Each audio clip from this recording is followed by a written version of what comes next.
안녕하세요. 사연에 빠지다의 DJ 민영입니다. 오늘 사연자님은 뒤통수가 얼얼할 정도로 충격적인 장면을 목격하고 말았다는데요. 과연 어떤 사연인지 들어보겠습니다. 오늘도 두 가지 사연 준비되어 있는데요. 끝까지 함께 해주실 거죠? 그럼 오늘의 사연 바로 시작해 볼게요. 구독과 좋아요 잊지 말고 꾹 눌러주세요. 안녕하세요. 저는 50대 후반 아줌마입니다. 젊어서 이래저래 고생을 좀 하고 살아서 나이가 들면 좀 걱정 없이 편하게 살고 싶었거든요. 그런데 환갑을 바라보는 나이에도 젊을 때랑 전혀 변한 거 없이 참 피곤하게 힘드네요. 저는 결혼 전에는 친정부모님의 가난 때문에 힘들었고 결혼 후에는 시부모님 시집살이에 힘들었습니다. 부모님들이 연세가 드시면 좀 나을까 했는데 연세가 드시니 자식을 더 힘들게 하시더군요. 그런데다가 딸까지 손녀를 낳아서 오히려 저는 2배로 더 바빠졌어요. 큰딸이랑 사이가 둘 다 승무원이에요. 둘이 육아휴직을 번갈아 쓰면서 애를 본다고 해도 부모 입장에는 영 미덥지 않다 보니 제가 수시로 딸네 집에 가서 도와줘야 했습니다. 그런데 얼마 전에 딸아이가 저녁을 같이 먹다 저에게 조심스레 이야기하더군요. 엄마, 김서방 석 달 있으면 육아휴직도 끝나서 슬슬 어린이집 알아보려고 하는데 아무래도 우리 동네 어린이집보다 엄마네 아파트 단지의 어린이집이 낫겠지? 제가 제 속으로 낳은 자식인데 그 속을 모를 리가 있나요? 딸은 은근슬쩍 저에게 아이를 봐줄 수 있는지 떠보는 거였습니다. 그래, 엄마네 근처로 구하면 엄마가 왔다 갔다가 하면서 봐줄 수 있으니까 좋지. 근데 애가 아직 2돌도 안 됐는데 어린이집 보내도 돼? 엄마는 괜찮으니까 엄마가 1년 더 봐줄게. 어린이집은 천천히 보내. 엄마, 너무 고마워. 안 그래도 어린이집 보내는 문제로 김서방이랑 싸워서 속상했는데 엄마 덕분에 살았다. 워낙 똑부러지고 독한 딸이라 큰애가 우는 건 어릴 때 이후로 본 적이 없는데 애 낳고 마음고생을 하기는 했는지 애가 고맙다고 울더라고요. 그 모습을 보니 저도 모르게 눈시울이 붉어졌습니다. 애 낳으면 원래 부부끼리 싸울 일이 많아. 근데 너 나가서 일하느라 힘든 거 알면서 김서방이 또 뭐라고 했길래 둘이 싸웠어. 왜? 김서방은 어린이집 보내기 싫대? 제 자식도 어려운데 남의 자식은 얼마나 어렵습니까? 저처럼 딸내 아이 봐주는 분들은 아시겠지만 애 보기도 힘든 와중에 사위 눈치 보는 게 더 힘들었어요. 제 딸한테야 할 말이 있으면 하지만 사위는 매일 봐도 내 자식이 아니니 한마디 하기도 어렵잖아요. 괘씸한 게 김서방은 당연히 엄마가 애 봐주는 거로 생각하더라고. 시부모님은 장사하시니까 애 못 본다고. 그래서 내가 기분 나빠서 한마디 했거든. 우리 엄마가 왜 당연하게 우리 애를 보냐고. 그랬더니 그럼 어떡하냐고. 저 어린 걸 2돌도 되기 전에 남의 손에 맡기냐고 괜히 자기가 막 화를 내더라. 딸이 저에게 미안해서 애 봐달라는 말을 못했나 봐요. 그래서 괜히 사위랑 둘이 티격태격한 거죠. 엄마한테 진작 이야기를 하면 되지. 그런 거 가지고 뭐하러 김서방이랑 싸워. 엄마랑 아빠 평생 싸우고 사는 거 보고 자라서 지겹다며. 너라도 남편이랑 싸우지 말고 잘 살아. 엄마 뻔히 힘든 거 아는데 내 자식까지 맡기기 미안해서 그렇지. 딸은 저에게 손녀를 봐달라고 말하는 게 많이 미안한지 고개를 못 들더라고요. 저는 오히려 그런 딸이 안쓰러워서 괜찮다고 걱정하지 말라고 했습니다. 제가 다 키워준다고요. 엄마 고마워. 나랑 김서방이 앞으로 엄마한테 정말 잘할게. 됐어. 엄마는 너랑 김서방만 안 싸우고 알콩달콩 살면 그거로 좋게. 너는 절대 엄마처럼 살지 마. 알았지? 제 말은 진심이었습니다. 제가 자식들에게 해줄 수 있는 거라고는 고작 애 봐주는 거 정도밖에 없었지만 그거라도 자식들에게 도움이 된다면 기꺼이 해주고 싶었어요. 사실 큰딸이 저에겐 좀 아픈 손가락이에요. 큰애라 그런지 자기 속내를 솔직하게 이야기하지도 않고 힘든 일은 항상 본인이 떠안으려고 합니다. 그래서 저도 큰딸이 좀 어려워요.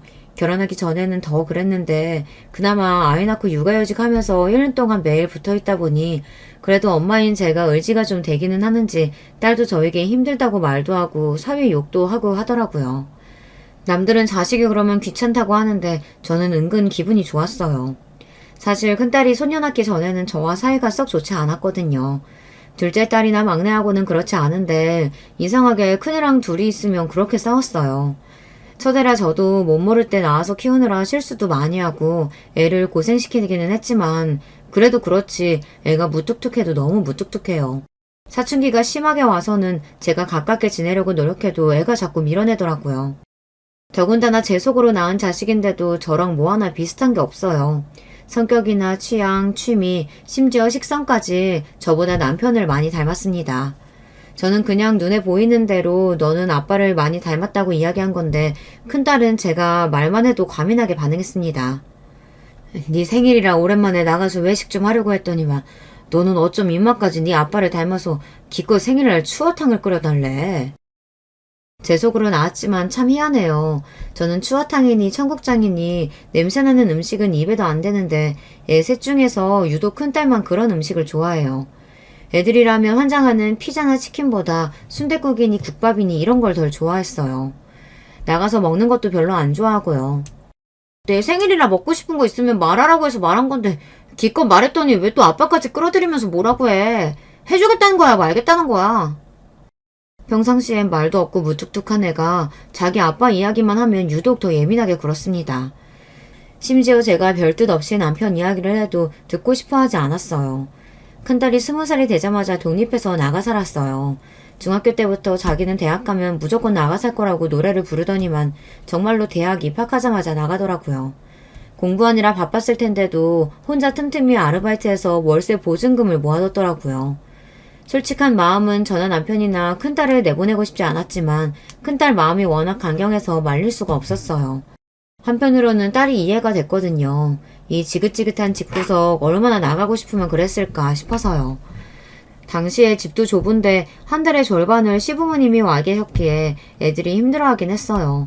더군다나 시부모님이 집에 오실 때마다 저에게 시집살이 시키는 걸 자식들이 매번 보다 보니 저보다 더 스트레스를 받는 것 같더라고요. 저도 제 자식들이 힘들어하는 거 보기 싫죠. 더군다나 시부모님께 시집살이 당하는 건 더 싫고요. 하지만 그 당시엔 제가 할 수 있는 일이 없었어요. 시부모님이 지방에 사셨는데 두 분 다 연세가 들어서 둘이 살기 힘들다는 핑계로 한 달에 반은 우리 집에 또 반은 동선에서 보내셨거든요. 애도 많고 집이 좁아서 싫다고 하고 싶어도 제가 말 한마디 할 수 없었던 게 제가 조금만 시부모님께 싫은 티를 내면 남편이 난리를 쳤습니다. 결혼 전에 알았어야 했는데 제가 평생 이러고 살 줄은 꿈에도 몰랐어요. 시댁에 재산이 좀 있다는 말에 혹해서 뒤도 안 돌아보고 결혼한 건데 이게 돈만 있다고 해서 사람이 행복한 건 아니더라고요. 심지어 재산이라고 해봐야 시부모님이 손에 꼭 쥐고 계시니 시부모님이 아무리 재산이 많다고 해도 저나 남편은 빈털털이었어요.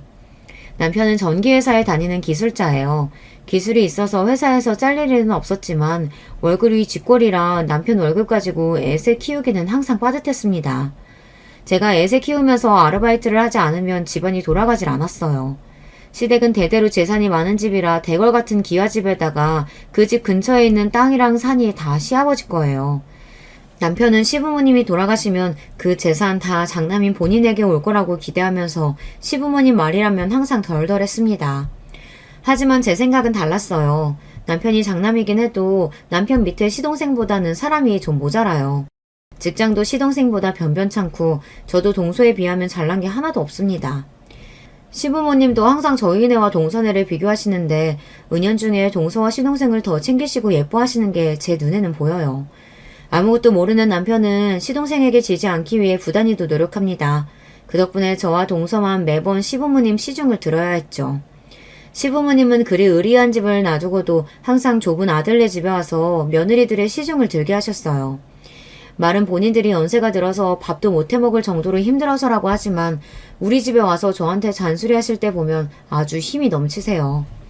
그때가 20년이 지났는데도 시부모님의 잔소리는 아직도 또렷하게 기억이 나요.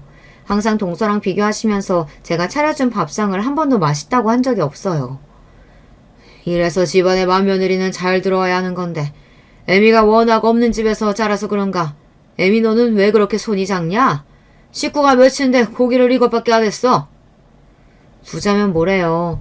매달 며느리 집에 와서 지내시면서도 그 흔한 용돈 한 번 안 주는데 남편 월급 가지고 애들 키우면서 한 달에 절반씩 시부모님까지 모신다는 게 현실적으로 가능하지가 않아요. 그런데도 시부모님은 매번 제가 차린 밥상 가지고 저를 나무라셨습니다. 그러게 둘째네랑 이렇게 차이가 나네. 작은애는 확실히 친정이 잘 살아서 그런가 애가 상 차리는 것부터 집안 살림하는 것까지 얼마나 야무진지 몰라. 음식도 간이 딱딱 맞는다니까. 근데 너는 친정에서 뭘 배웠길래 시부모님 드시는데 반찬이 이렇게 부실하냐? 그러게, 어머니 아버지 오셨는데 당신은 반찬이 이게 뭐야. 내일은 신경 좀 더 써. 아버지 어머니, 제가 내일은 퇴근하고 오면서 닭이라도 몇 마리 튀겨올 테니까 오늘만 그냥 좀 드세요. 매일 듣는 잔소리라 이골이 날 지경인데도 항상 옆에서 거드는 남편 때문에 더 미웠습니다. 생활비라고는 쥐꼬리만큼 줘서 매번 막내 없고 여기저기 아르바이트까지 하러 다니게 하면서 뭐가 잘났다고 저런 소리를 하는지 몰라요. 저도 문제는 문제인 게 시부모님이 하시는 잔소리에 한두 번은 꾹 잘 참다가도 꼭 세 번째까지는 참지 못하고 꼭 싫은 소리를 하고 말았습니다. 서방님이야 직장이 좋으니까 월급이 많아서 그렇죠. 애들 아빠 버는 거로는 애새 키우기에도 벅차요.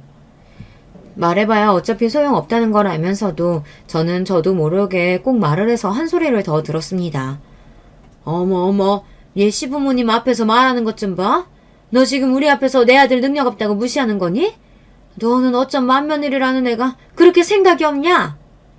아이고, 내가 살다 이제 별꼴을 다 본다. 이제 내가 죽을 때가 됐나 보다. 며느리가 시아버지 앞에서 아들 자식 욕하는 거나 듣고 있고. 아버지, 무슨 소리를 그렇게 하세요. 저희가 잘못했어요. 당신 빨리 어머니 아버지께 사과 안 해? 남편은 저에게 빨리 잘못했다고 빌라고 난리였습니다.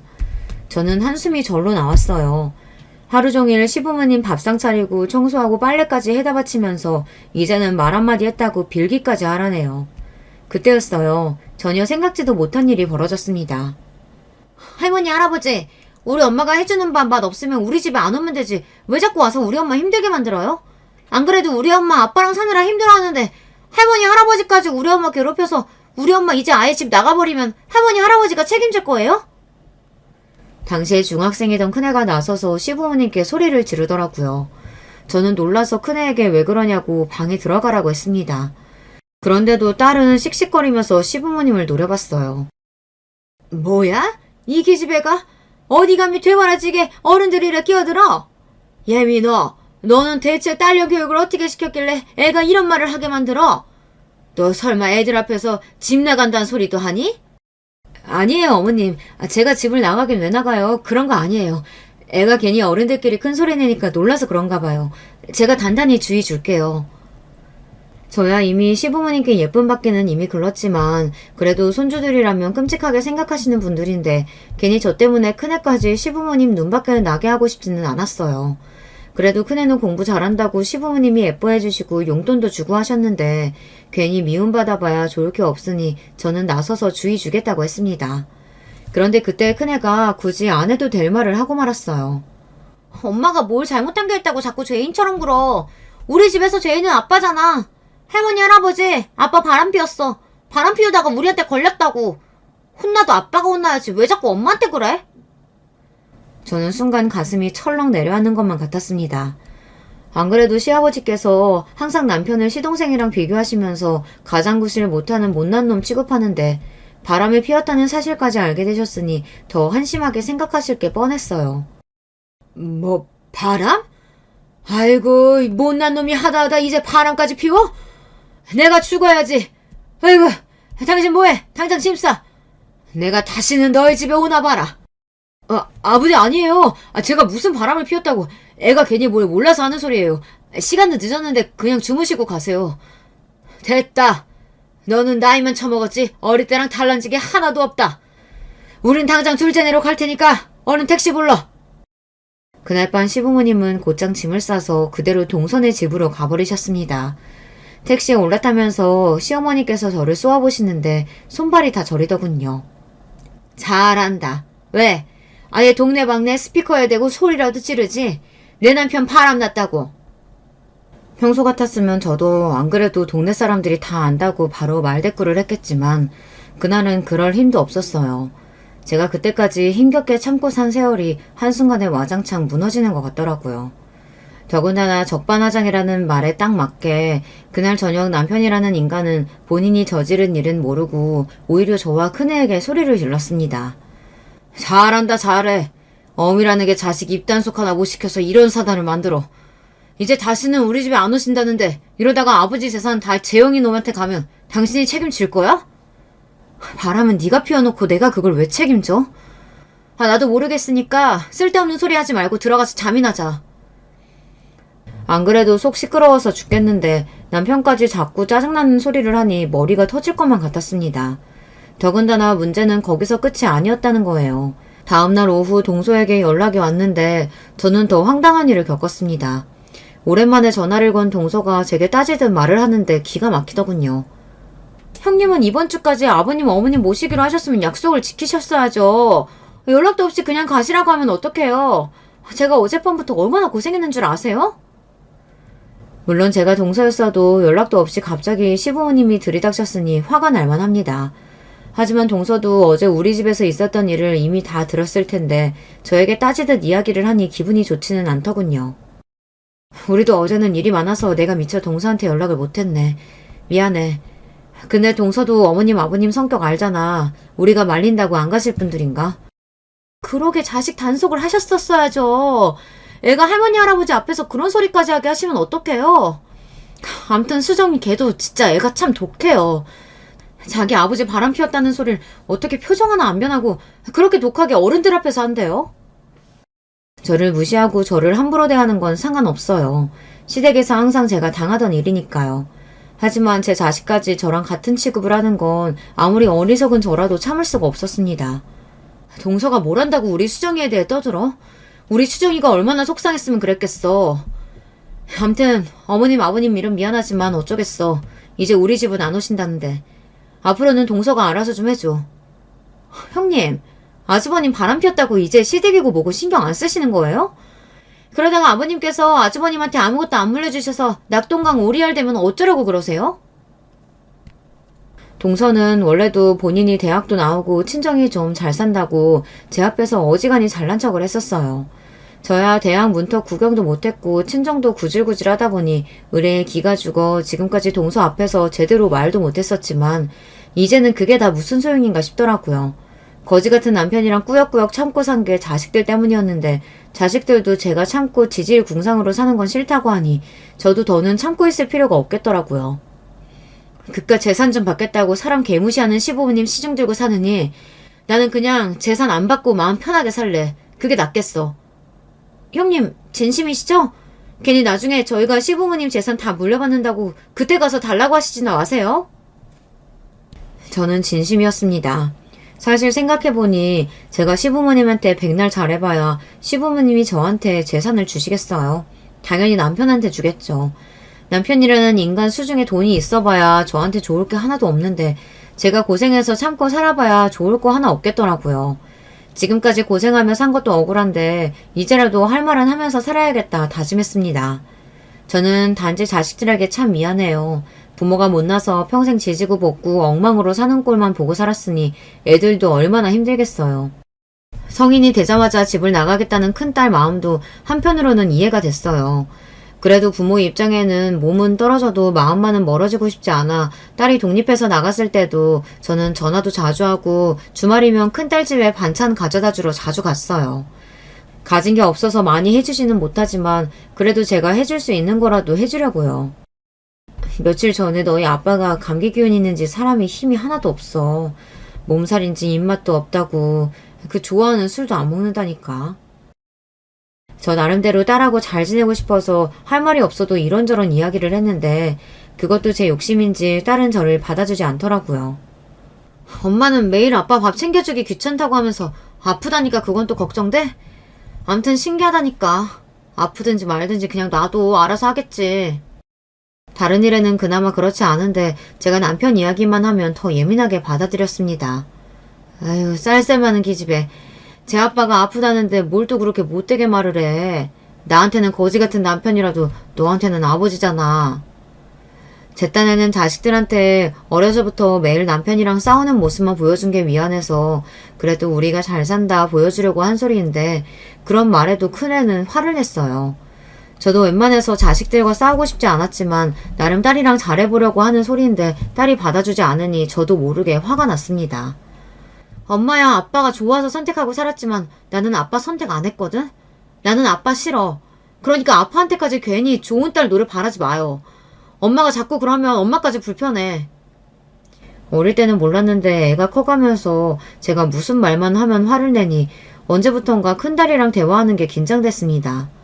제가 큰딸 마음을 아예 모르지는 않는 게 큰딸은 제가 엄마로서 별로 좋지 않았을 거예요. 저는 저를 좋아하지 않는 딸이 불편했고요. 저에게는 딸 둘, 아들 하나가 있습니다. 큰딸이랑 둘째는 터울이 3살인데 막내 아들은 큰딸이랑 8살 터울이 나요. 그래서 막내 아들은 이제 군대 제대한 지 얼마 안 돼서 대학에 복학한 지 얼마 안 됐어요. 막내 아들은 어렸을 때 일이라 잘 모르겠지만 딸들은 아는 일이 하나 있습니다. 큰딸이 시부모님 앞에서 말한 대로 남편이 바람을 한번 폈어요. 큰딸 초등학교 고학년 때 일인데 이 미친 인간이 동네 슈퍼집 옆에 애랑 둘이 눈이 맞아서 그렇고 그런 사이였나 보더라고요. 그 옆에 애가 일찍 과부가 돼서 혼자였거든요. 남편이 퇴근길마다 그 슈퍼에 들러 몇 시간씩 머물다가 집에 오는 걸 동네 사람들이 다 알게 돼서 금방 소문이 퍼졌습니다.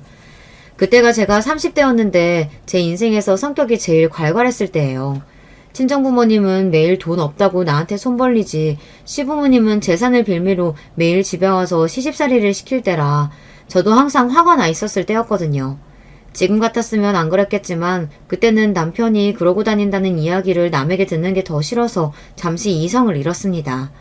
남편이 개차반이면 저라도 정신을 차렸어야 했는데 저마저도 정신줄을 놓는 바람에 아이들 앞에서 실수를 하고 말았어요. 저는 남편이 퇴근하는 시간에 맞춰 애들을 데리고 슈퍼로 향했습니다. 막내를 등에 업고 큰애랑 둘째를 양손에 잡고 슈퍼로 갔어요. 그런데 그 년놈들이 함께 있는 모습을 정면으로 마주치고 말았습니다. 사실 저는 남편이 슈퍼로 들어가기 전 잡아서 끌고 올 생각이었는데 이 인간이 그날따라 일찍 슈퍼집 옆에 애를 만나러 갔는지 옷을 입으면서 슈퍼집 안쪽 쪽방에서 기어나오고 있더라고요. 그 모습을 두 딸이 그대로 목격하고 말았죠. 그 당시에는 자식이고 뭐고 보이지 않아 흥분한 저는 남편에게 달려들어 머리채를 잡았습니다. 이 미친 인간이 돌아도 단단히 돌았지. 어떻게 노란할 년이 없어서 동네 과부년이랑 붙어먹어. 네가 그러고도 인간이야? 아이, 이 옆에 나가 미쳤나? 어디 감히 남편 머리채를 잡아? 이거 놓으라고. 네가 이렇게 드세게 구니까 내가 딴짓을 하지. 뭐야? 이 미친 인간. 너 오늘 내 손에 죽어봐라. 아유, 뭐 하는 거야? 이러다가 나 대머리 되겠어. 좀 놓으라고. 그 와중에 슈퍼년이 제 손을 잡고 뜯어말리길래 저는 그녀 머리채까지 잡아 흔들었습니다. 사람이 열이 받으니 초인적인 힘이 나더군요. 양손에 둔 연놈을 붙잡고 있는데도 둘 다 제 손 하나에 이리저리 휘둘렸어요. 그런데 문제가 있었습니다. 제가 너무 흥분한 나머지 애들 생각은 못했었는데 애들이 많이 놀랐나 보더라고요. 제가 생각해도 그날 일은 딸들에게 너무 미안해요. 아들이야 너무 어려서 아무 기억도 못한다지만 두 딸들에게는 충격적인 일로 기억될 테니까요. 특히나 큰딸은 충격을 받아 그날 이후로 남편을 아버지라고 부르지도 않았어요. 심지어 저에게 남편과 헤어지라고까지 했습니다. 엄마는 도대체 아빠랑 왜 사는 거야? 동네 사람들이 아빠 바람난 거 다 아는데 쪽팔리지도 않아? 내가 쪽팔리긴 뭐가 쪽팔려. 바람 피우는 그 년놈들이 쪽팔릴 일이지. 아주 두 년놈들 다 그 자리에서 어디 하나 분질러 놨어야 했는데. 저도 저예요. 애가 뭘 한다고 애랑 그런 이야기까지 했는지 저도 속상한 마음에 딸한테 괜히 쏟아부었어요. 그러니까 그런 인간이랑 왜 사냐고. 우리는 상관없으니까 그냥 이혼해. 어차피 엄마도 아빠 사랑하지도 않잖아. 그때의 충격은 저도 이루 말할 수 없습니다. 남편에게 배신당했다는 마음도 마음이었지만 제 딴에는 자식들을 생각해서 남편이랑 어떻게든 살려고 한 건데 자식이 제가 남편을 사랑하지도 않는데 참고 산다는 걸 이미 알고 있다는 게 놀랍기도 하고 창피하기도 했어요. 그래도 저는 이혼하지 않고 참고 버텼습니다. 그날 이후 얼마 뒤 남편도 잘못했다고 손이 발이 되게 빌면서 잘못했다고 하기도 했고 저도 혼자 힘으로 애 셋을 키울 자신은 없었으니까요. 남자가 한번 실수할 수도 있다 통 크게 이해해주기로 했어요. 저는 저의 지난날이 스스로 대견하다고 느낄 만큼 잘 참고 버텼다고 생각해요. 그런데 딸은 그런 저를 답답해했습니다. 그때는 저도 제 생각만 하느라 딸들이 얼마나 힘들었을지는 생각도 못한 것 같아요. 저도 몰랐는데 애들한테 제가 습관적으로 너희 때문에 참고 살았다는 소리를 종종 했나 봐요. 둘째나 막내는 제가 그런 소리를 해도 별로 심각하게 듣지 않았는데 큰딸은 달랐습니다. 제가 남편에 대한 하소연을 하거나 살기 싫다는 소리를 하면 과민하게 받아들였어요. 인간이 30년을 같이 살면 좀 변할 줄 알았는데 어쩜 저렇게 눈꽃만큼도 변하지 않을 수가 있니? 아휴, 지겨워. 내가 저 인간 때문에 늘 일찍 늙어. 아빠가 안 변하긴 뭘 안 변해. 그래도 지금은 바람은 안 피우잖아. 엄마가 다 용서하고 지금까지 살아줘놓고 이제 와서 지겹다고 하면 어떡해. 엄마가 좋다고 참고 살았으니까 끝까지 엄마가 책임지고 살아야지. 딸년이라고 말하는 것 좀 봐. 내가 너희 아버지 좋아서 살았니? 다 너희 생각해서 엄마가 꾹 참고 산 거지. 그 참고 살았다는 말 좀 안 하면 안 돼? 누가 참고 살라고 했어? 엄마가 혼자 살 자신 없어서 멋대로 아빠 용서해줘놓고 지금 와서 왜 나한테 생색이야, 생색은. 너 어떻게 엄마한테 그런 말을 해? 엄마가 어떻게 살았는지 제일 잘 아는 년이 꼭 그렇게 잔인하게 말을 해야겠어? 그때는 저도 왜 그랬는지 아무 잘못 없는 큰딸에게 괜히 화를 냈어요.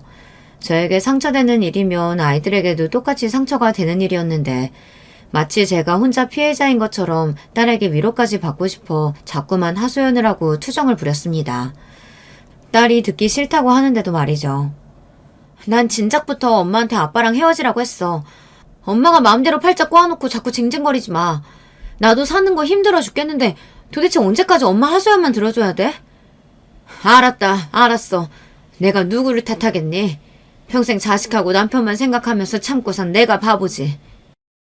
갱년기였는지 그때는 누가 무슨 말만 하면 그렇게 서럽고 슬펐어요. 세상에 누구도 내 편이 아닌 것 같고 저만 바보처럼 산 것 같고 누구라도 붙잡고 내 인생 다시 돌려달라고 소리치고 싶었습니다. 더군다나 그때 시부모님 때문에 더 힘들기도 했어요. 당시에 시아버지께서 지병으로 돌아가시고 시어머니께서 혼자가 되셨습니다. 그런데 시아버지께서 돌아가시기 직전 시골에 사시던 집을 정리해 서울로 올라오셨는데요. 그 재산을 저희와 상의도 없이 시동생이랑 동서에게 몽땅 다 줬어요. 물론 과거에 제가 시부모님 재산이고 뭐고 다 관심 없다고 하긴 했지만 그래도 정말 몽땅 다 동서에게 주실 줄은 몰랐어요. 제가 자식으로서 아무것도 안 했다면 저도 욕심내지 않았을 거예요. 하지만 저도 시부모님께 한다고 했습니다. 시아버지께서 심장질환 때문에 서울에 올라오셨을 때 제가 매일 병원에 모시고 다녔어요. 동서는 면허가 없어서 운전할 줄 아는 제가 항상 다녔습니다. 더군다나 병원에 입원하셨을 때도 시아버지께서 간병인은 죽어도 싫다고 하셔서 저와 남편이 번갈아 간호했어요.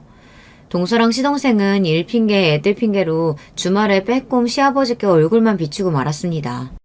반면 저는 병원에 있으면서 시아버지 소변통까지 받고 기저귀까지 채워드리고 했어요. 아무리 가족이라도 제가 여자이고 며느리인데 쉬운 일은 아니었습니다. 시아버지도 고맙기는 했는지 저한테 웬일로 고맙다고 저 같은 며느리 세상에 없다고 하셨어요. 내가 죽을 때가 되긴 했나 보다. 딸도 아니고 어쩌다 며느리 시중까지 봐봤고. 그런 말씀 하지 마세요. 아버님 며느리로 30년 넘게 살았는데 딸이나 마찬가지죠. 시아버지도 쇠약해지시긴 하셨는지 몸도 많이 야이고 많이 마르셨어요. 몇 년 전까지만 해도 저에게 소리 지를 때 보면 무서운 호랑이 같았는데 어느새 많이 늙으셨더라고요. 그래. 며느리면 딸이나 마찬가지지. 고맙다. 어디 세상에 얼굴 한번 안 구기고 시아버지 기저귀까지 갈아주는 며느리가 있겠어. 너 같은 며느리는 어디에도 없을 거다. 평소에 시아버지라면 시침 뚝 떼고 뻔뻔하게 구실 줄 알았는데 그래도 며느리한테 기저귀까지 갈게 하는 건 아무래도 민망하셨는지 병원에 있는 동안 저에게 딸 같다, 고맙다, 좋은 말만 해주시더라고요. 그때 시동생이랑 동서는 뭘 했느냐고요? 시동생은 간호하는 대신 시부모님께 돈으로 드렸어요. 본인 일도 바쁘고 동서도 무릎이 안 좋아서 왔다 갔다 못한다고 돈 없는 저희에게 병원 일을 다 떠넘겼습니다. 그런 시동생이 얄미워 저는 남편에게 투덜거렸어요. 도대체 서방님이랑 동서는 뭘 하는 거냐고요. 어떻게 시아버지가 6개월 넘게 병원 신사를 지시는 동안 한 번도 들여다보지 않냐고 따졌어요. 그래도 이 인간이 웬일로 저에게 미안하긴 했는지 시동생이랑 동서를 만났을 때 한마디 하기는 하더라고요.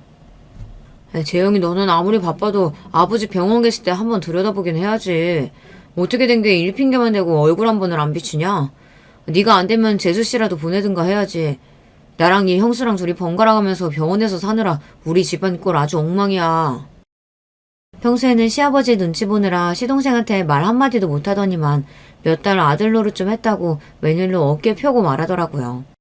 그러면 뭐래요. 20년 넘게 대기업에 다닌 시동생을 멍청한 남편이 어떻게 말로 이기겠어요. 형이랑 형수 고생한 거 우리도 알지. 근데 형도 알잖아. 내가 요즘 회사에서 중요한 시기인 거. 올해 열심히 하면 내년엔 무조건 임원 다는 거라 나한테도 중요해. 형도 알잖아. 우리 집에 희망이라고 누가 있어. 나밖에 없잖아. 아버지 돌아가시기 전에 아들이 대기업 임원 소리 듣는 거 보시게 해야 할 거 아니야. 우리 집에 희망 어쩌고 하는 시동생의 소리에 남편은 금세 다시 풀이 죽었습니다. 뭐 그거야 그렇지. 너 임원 되면 아버지 오늘 내일 하시다가도 벌떡 일어나실 거야. 그럼 형. 나도 힘들다니까. 장남인 형이 잘 나가봐. 막내 내가 이렇게 열심히 직장 생활할 필요가 뭐가 있냐고. 그래. 내가 능력이 없어서 우리 막내가 고생이 많다. 에이, 형은 뭘 또 그렇게까지 말해. 각자 자기가 잘하는 거 하면서 사는 거지. 형수, 죄송해요. 아버지 간호하느라 많이 고생하셨죠? 근데 형수도 참 대단해요. 애들 엄마는 워낙 마음이 어리고 몸이 약해서 아버지 병간호는 죽어도 못하겠다는데 형수는 어떻게 몇 달을 하셨어요? 감사해요. 아버님이 죽어도 간병인은 싫다고 하시는데 뭐 방법이 있나요? 할 수 있는 사람이 해야죠. 시동생의 여우 같은 말솜씨에 금세 저나 남편이나 다 말려들었어요. 저도 마음 같아서는 하고 싶은 말이 많았지만 말해봐야 뭐 하겠어요. 무슨 말을 해도 시동생 말솜씨를 이길 수가 없을 텐데요. 더군다나 돈 없으면 몸으로라도 때워야지 어쩌겠어요. 저나 남편이나 둘 다 능력이 없으니 할 수 없는 노릇이었죠. 거기다가 남편은 한편으로 우리가 바로 곁에서 수발을 다 들었는데 설마 시아버지께서 그냥 입 싹 닫겠냐고 끝까지 기대했어요. 그런데 저희에게 떨어진 콩고물은 하나도 없었습니다. 이유는 간단했어요. 동서가 미리 선수를 쳤더라고요. 아버님 돌아가시면 어머님은 저희가 모실게요. 걱정하지 마세요. 몰랐는데 저나 남편이 병원에서 시아버지 병간호를 하고 있을 때 동서는 매일 시어머니를 모시고 여기저기 놀러다니며 시어머니에게 점수를 따고 있었더라고요. 그러면서 시아버지가 돌아가시면 본인들이 시어머니를 모실 테니 걱정하지 말라고 했답니다. 그랬으니 시어머니는 동서에게 홀라당 넘어가서 시아버지에게 집을 판 재산을 다 둘째네에게 주라고 하신 거예요. 당신 없으면 나 혼잔데 그 까마득한 세월을 외로워서 어떻게 살아. 그래도 우리 착한 둘째 며느리가 고맙게도 먼저 나 데리고 살아준다는데 당연히 재산이든 뭐든 우리가 있는 건 다 둘째네 줘야지. 아이고 우리 둘째가 그런 생각을 다 하고 역시 대학물 먹은 며느리는 다르다니까. 기특하네 기특해. 시아버지께서 돌아가시고 나서 동서가 시어머니를 모신다는 조건으로 시아버지는 시동생에게 그 으리으리한 기와집을 판 재산을 몽땅 다 증여해 주셨어요. 저와 남편은 당연히 서운했죠. 하지만 동서가 시어머니를 평생 모시겠다는데 제가 무슨 할 말이 있나 싶어서 억울해도 그러려니 했습니다. 사실 동서도 대단한 게 돈이 아무리 좋아도 시어머니 성격이 보통이 아닌데 앞으로 평생을 어떻게 모시겠다는 건지 모르겠어요. 지금까지 시어머니 시집살이 하는 것도 힘들어서 매일 툴툴거리던 사람이 앞으로 남은 세월을 어떻게 감당하려고 하나 싶었죠. 세월에 장사 없다더니 시어머니도 늙기는 늙더라고요. 사실 다른 사람은 다 변해도 저희 시어머니는 절대 안 변할 줄 알았어요. 워낙 꼬장꼬장 하셨어야 말이죠. 70이 넘어도 80이 넘어도 항상 저만 보면 날카롭게 구시고 잔소리를 하시니 우리 시어머니는 90이 넘어도 똑같겠다 했습니다. 그런데 시아버지께서 돌아가시고 나서부터는 시어머니께서 확연히 달라지셨어요. 동선에 들어가시고 나선 특히나 더 다른 사람 같았죠. 사실 시어머니 성격이 보통이 아니다 보니 동서도 처음 시어머니를 모시기 시작했을 때는 저만 보면 힘들다고 투덜거렸어요. 시아버지가 돌아가시고 나서 처음으로 맞이하는 시어머니 생신이라 가족들이 다들 모여서 조촐하게 생일 파티를 한 날이었어요. 오랜만에 애들까지 다 모이니 시어머니께서도 기분이 좋으신지 노래도 부르고 춤까지 추시더라고요. 그 모습을 다들 흐뭇하게 바라보고 있는데 동서 표정이 안 좋더군요. 저는 그럴 줄 알았다 싶다가도 어쩐지 동서한테 마음이 쓰여 슬쩍 동서 곁으로 다가갔어요. 그랬더니 동서가 기다렸다는 듯 제 옆에 착 붙어 그동안 마음에 남아놨던 이야기를 하더라고요. 원래 나이 들면 잠을 안 자는 거예요? 저 어머님 때문에 정말 미쳐버리겠어요. 새벽 1시만 되면 일어나서 거실이고 화장실이고 자꾸만 왔다 갔다 하시는데 진짜 돌아버리겠다니까요. 애들도 아침 일찍 출근해야 되는데 할머니가 새벽마다 돌아다니는 통에 자꾸 새벽에 깬다고 투덜거려요. 우리 친정엄마도 그랬어. 연세 드시면 자꾸 초저녁에 주무시고 새벽에 깨시더라. 잠이 안 오니까 계속 돌아다니고. 그러니까요. 초저녁에 자꾸 주무시려고 해도 못 주무시게 하는데도 제 말을 안 들어요. 저녁 차리면 졸려서 대충 드시고 한참 주무시고는 새벽에 배고프다고 자꾸 일어나서 냉장고 뒤진다니까요. 동서가 얼굴까지 붉어져서 말을 토해내는데 저는 처음엔 마냥 웃겼어요. 그러게 무슨 자신감으로 시어머니와 살겠다고 했냐고 했습니다. 어쩌겠어. 동서가 어머니 끝까지 책임진다고 했으니까 무슨 일이 있어도 참고 살아야지. 형님, 제가 고생한다니까 은근 기분 좋으신가 봐요? 동서는 제 말에 원망스럽다는 듯이 눈을 흘겼습니다. 아휴, 왜 괜히 나한테 시비야. 동서가 자신 있다고 그 많은 재산 다 가져갔으면 당연히 참고 살아야지. 그럼 어떡해. 사실 저는 동서 말대로 고소하기는 했습니다. 우리 어머니가 보통 성격도 아니고 모시고 사는데 쉬운 줄 알았어? 몰라요. 저는 형님이 제 마음 알아주실 줄 알고 이야기한 건데 아무튼 내 마음 아무도 모른다니까. 동서는 서운하다는 듯 콧방귀를 뀌고는 주방으로 들어가 버렸어요. 그 뒷모습을 보는데 동서가 어머니를 모시고 사는 게 힘들기는 힘든지 살이 많이 빠지기는 했더라고요. 그 후 1, 2년 동안도 시어머니랑 사는 게 힘들다고 매일 우는 소리를 하더니만 그래도 점차 참을만 한지 얼마 전부터는 별말 없었어요. 저는 이상해서 동서에게 물었습니다. 전에는 만날 때마다 어머니 때문에 힘들다고 우는 소리 하더니만 오늘은 조용하네. 안 그래도 어머니가 자꾸 잠을 안 주무시길래 낮에 문화센터도 모셔다 드리고 수영장도 다니고 했더니 전보다 피곤하신지 좀 주무시더라고요. 확실히 전보다는 나아졌어요. 동서가 확실히 머리가 좋은 사람이라 그런지 머리를 쓰긴 썼더군요. 시어머니를 바쁘게 만들었더니 확실히 잠이 들었대요. 전처럼 새벽에 일어나 돌아다니시지 않으시니 동서가 덜 힘들다고 하더라고요. 신기하게 그 이후에 동서가 시어머니 욕을 딱 멈췄어요. 그리고 더 신기한 건 시어머니였습니다. 잠을 잘 주무신다고 하신 이후부터는 신기할 정도로 사람이 유순해졌더라고요. 말이 좋아 유순해진 거지 어딘가 힘도 없고 전보다 말수도 많이 줄었어요. 변한 시어머니가 신경 쓰이기는 했지만 동서도 시동생도 별말 없길래 저나 남편은 마냥 잘 지내시나 보다 했습니다. 그러던 어느 날이었어요. 상상도 못한 일이 벌어지고 말았습니다. 얼마 전부터 좀 이상한 일이 있었습니다. 시어머니께서 당뇨가 있어서 저랑 3달에 한 번 약을 타러 병원에 가요. 최근에 약을 탈 일이 있어서 시어머니를 모시고 병원에 가는데 시어머니가 좀 이상하더라고요. 동선의 집에서 병원까지 차로 20분밖에 안 걸리는데 그 사이에 잠이 드셨어요. 그러더니 병원에 도착해서 깨워도 일어나질 않으시더라고요. 제가 어깨를 흔드는데도 세상 모르고 주무셨어요. 저는 아무래도 이상해서 동서에게 전화를 걸었습니다. 병원에 도착했는데도 시어머니께서 일어나질 않는다고요. 그러자 동서가 하는 말이 요즘 시어머니께서 부쩍 잠이 많아지셔서 툭하면 낮잠을 잔다고 하더라고요. 저는 아무래도 이상해서 병원에 온 김에 의사에게 물어봐야겠다 싶었습니다. 아무래도 시어머니께서 당뇨가 있다 보니 혹시 당뇨 수치가 전보다 더 안 좋아졌나 신경이 쓰여서요. 시어머니를 간신히 깨워서 진료 시간에 맞춰 병원에 들어갔어요. 피검사랑 소변검사를 하고 진료실에 들어갔는데 의사 말이 당뇨 수치는 전에 왔을 때랑 별로 차이가 없다고 하더라고요. 약도 드시던 대로 그대로 먹으면 될 것 같다고요. 저는 걱정이 돼서 의사에게 물었습니다. 요즘 전보다 잠도 많이 주무시고 한번 주무시면 잘 깨지를 못하시는데 괜찮은 거냐고요. 그러자 의사 말이 자고 나서 피곤하지 않으시고 별다른 증상이 있는 게 아니면 괜찮다고 했어요. 물론 시어머니께 다른 증상이 있는 건 아니니 다행이다 싶었지만 제가 보기엔 전보다 말도 없어지시고 어딘가 가라앉아 보이는 게 좀 이상하긴 했다고 말씀드렸어요. 그러자 의사가 걱정되면 며칠 있다가 정밀 검사를 받아보라고 했습니다. 시어머니께서 연세가 있으니 점검 차원에서 검사를 받아보면 좋을 것 같다고요.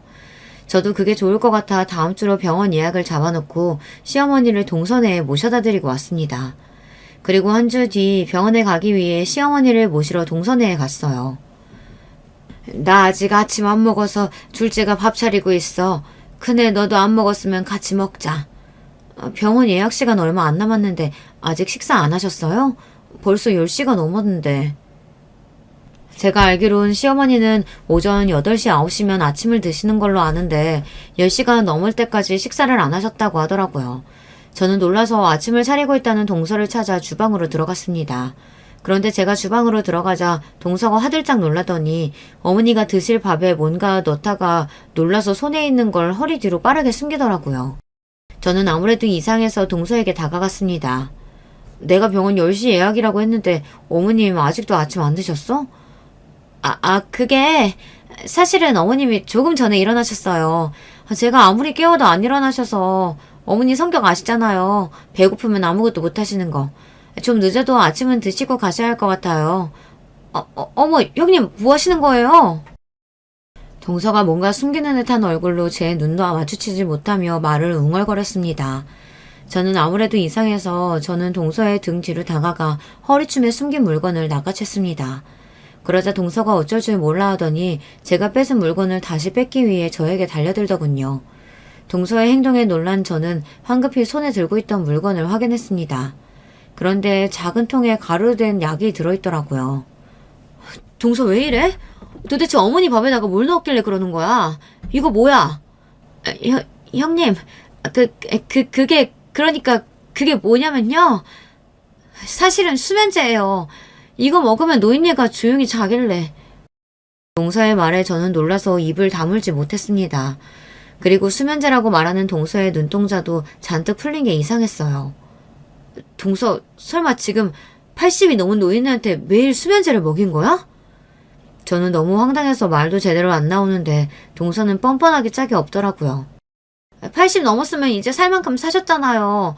어차피 매일 약으로 연명하는 인생인데 그깟 수면제 좀 먹으면 어때요? 순간 저는 온몸에 소름이 돋았습니다. 이런 일이 있다는 건 뉴스나 드라마에서나 봤지 정말 제 주변에서 일어날 거라고는 상상도 못했어요. 동서, 제정신이야? 그걸 지금 말이라고 해? 사람이 아무리 힘들어도 할 일 못할 일이 있는 거지 이런 짓까지 하면 어떡해? 형님은 안 해봐서 몰라요. 어머님 모시고 사는 게 얼마나 지옥인지 모르죠? 나도 살려고 그런 거예요. 그러니까 제발 애들 아빠랑 아주버님한테는 비밀로 해주세요. 제 손까지 잡고 동서가 비는데 순간 저는 겁이 덜컥 났습니다. 지금이라도 제가 알아서 다행이지 혹여 시어머니 건강에 문제라도 생겼으면 어쩔 뻔했어요. 저는 동서의 손을 뿌리치고 그대로 집을 나왔습니다. 그리고 곧바로 남편에게 전화했어요. 그리고 제가 제 두 눈으로 본 상황을 그대로 전달했습니다. 그리고 다음날 남편과 제가 동선의 집으로 갔습니다. 남편이 미리 시동생에게 연락해서 할 말이 있으니 집에 있으라고 했다더라고요. 그리고 시간 맞춰 동선회로 한 사람이 더 왔습니다. 바로 시아버지 담당 변호사였어요. 살아생전 시아버지의 재산 관련 업무를 해주셨던 분이죠. 둘째 며느님께서 저는 어머니를 부양할 수 있는 상황이 아니라는 사실이 명확하기에 지금 현 시간부로 어머님은 큰아드님 댁으로 모시겠습니다. 그리고 어머님을 모시는 조건으로 받았던 재산은 그대로 큰아드님과 며느님께 넘어간다는 사실을 알려드립니다. 말도 안 돼. 그깟 수면제 좀 한번 먹였다고 어머니를 뺏어가? 김 변호사, 내 말 좀 잘 들어봐요. 애엄마가 일부러 수면제를 준 게 아니라 어머니가 잠을 못 주무셔서 드린 거라니까? 말도 안 되는 소리. 우리가 다 알아보고 왔어. 그 수면제 재수씨가 정신과에서 처방받은 거라던데 본인이 처방받은 수면제를 연세도 많은 분한테 그것도 수시로 먹이면 어쩌자는 건데? 지금 당장 어머님 모시고 가서 검사할 거야. 갑자기 이렇게 말도 어눌해주시고 자꾸 맥을 못 추고 주무시는 게 수면제 부작용이래. 시어머니의 신변이 걸린 일이다 보니 변호사가 병원 측에 요청해서 수면제를 어떻게 처방받았는지 알아왔어요. 그런데 동서가 1년 전부터 정신과에서 진료를 받았더군요. 둘째 며느님께서 정신과에서 우울증 진단까지 받으신 상태라 어머님을 모시기엔 어려운 상황이신 것 같네요. 둘째 아드님이 따로 어머니를 부양하실 게 아니라면 예정대로 큰아드님 댁으로 모시겠습니다. 말도 안 돼. 어머님은 저랑 사실 거죠? 그쵸? 그 와중에도 시어머니는 아직도 잠에 취해서 저희가 무슨 소리를 하는 줄도 모르셨어요. 이거 봐. 도대체 수면제를 얼마나 먹였길래 우리 엄마를 저 지경으로 만든 거야? 재영이 너 이 새끼. 네 마누라가 어머니 이렇게 만드는 동안 너는 뭐하고 있었냐? 남편은 시동생의 멱살을 잡았습니다. 그 와중에도 동생과 시동생은 어머니를 끝까지 모시겠다고 소리쳤지만 그럴 수가 없었습니다. 시아버지께서 돌아가시기 전 유언장에 이미 다 정리를 해놓으셨더라고요. 집이며 땅이며 모든 재산은 시어머니를 제대로 부양하는 자식에게 모두 다 증여하겠다고요. 그랬습니다. 결국 시어머니를 우리 집에 모셨어요.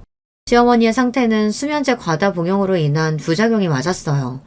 그 이후 시어머니는 한 달째 병원 치료를 받고 계십니다. 변호사 말이 시부모님의 재산뿐만이 아니라 동서가 시어머니에게 한 행동을 고소해서 위자료까지 받을 수 있대요. 남편과 시어머니는 동서의 행동이 괘씸하다며 지금이라도 당장 살인 미수로 동서를 고소할 것처럼 굴어요. 하지만 저는 그렇게까지 하고 싶지 않습니다. 동서도 시어머니를 모시는 동안 우울증이 생겼어요. 시어머니에게 한 행동은 잘못됐지만 동서의 마음이 아예 이해가 되지 않는 건 아닙니다. 여러분의 생각은 어떠세요? 정말 동서를 고소하는 게 맞을까요? 저는 아직도 마음이 서지 않아 남편을 말리고 있습니다. 우리 집 상황을 객관적으로 들어주신 여러분께서 어떻게 하면 좋을지 댓글로 의견을 남겨주세요. 하나하나 다 읽어보고 참고하도록 하겠습니다. 저도 갑자기 시어머니를 모시게 돼서 마음이 싱숭생숭하지만 여러분의 가정에는 항상 행복한 일만 가득하시길 바라겠습니다. 지금까지 저의 이야기 들어주셔서 감사해요. 안녕하세요. 저는 50대 중반의 여성입니다. 저의 남편은 10년 전에 세상을 떠났습니다. 그리고 저는 남편과의 사이에서 낳은 아들 하나를 키우면서 살고 있습니다. 그 아들이 올해 말에 결혼을 합니다. 이제 아들도 결혼을 시킬 때가 되었고 저도 남편에게 해묵은 감정을 털어버리고 싶어서 이렇게 사연을 보내게 되었습니다. 제가 남편을 왜 미워하게 되었는지 그리고 하나뿐인 아들을 어떻게 애지중지하면서 키우게 되었는지 그 내용이 궁금하지 않으신가요? 그렇다면 오늘 제 사연 끝까지 잘 들어주시길 바랄게요.